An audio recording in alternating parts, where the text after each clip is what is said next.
Now we're looking at the maxilla bone, so the maxilla bone is we're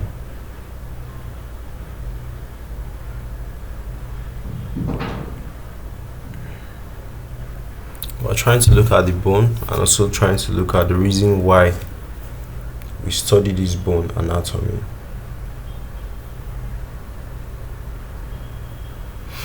Okay, so we study this bone because of what?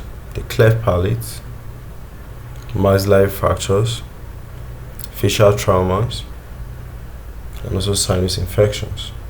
All these are possible reasons why we study this bone.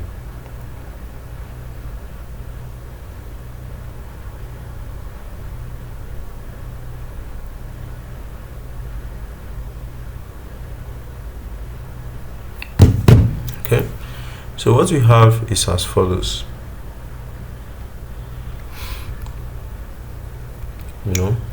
So maxilla, you should know that it's a central facial bone and it plays a role in how your face will be like.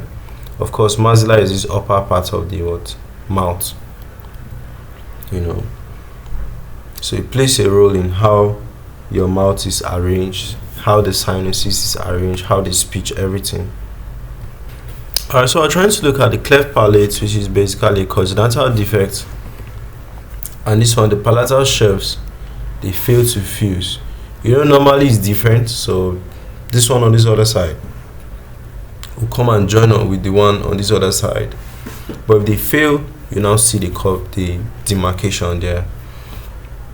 So there's a lot of feeding difficulties, speech problems due to nasal escape of air, recurrent ear infections from eustachian tube dysfunction, so it requires a surgery known as the palatoplasty.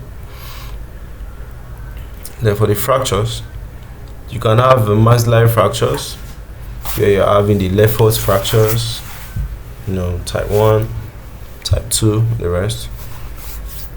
You are usually from high energy trauma. Okay, usually from high energy trauma. So it could lead to facial deformity and swelling, malocclusion, where your teeth down and up, they are not aligning, then epistaxis, where you are bleeding from the nose, and cerebrospinal fluid leak.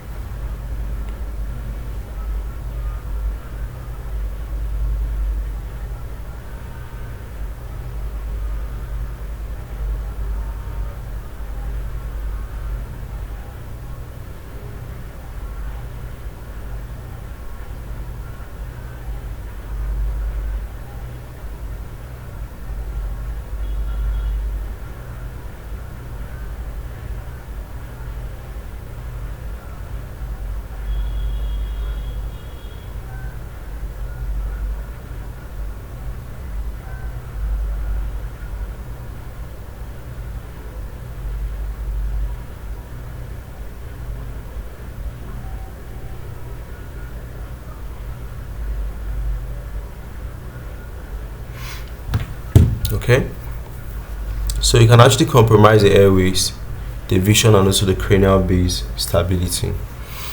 Okay, then we're having facial trauma. So as a central midface bone, it absorbs a lot of force when there's trauma. So there's lots of facial symmetry, impaired, the person is not able to chew or speak. Psychological distress due to cosmetic deformity. Okay. Alright, so it could lead to facial pain and pressure. That's what sinus infections. It could lead to nasal congestion and prolonged discharge. Then dental pain. So also chronic sinusitis can require medical therapies or surgical drainage.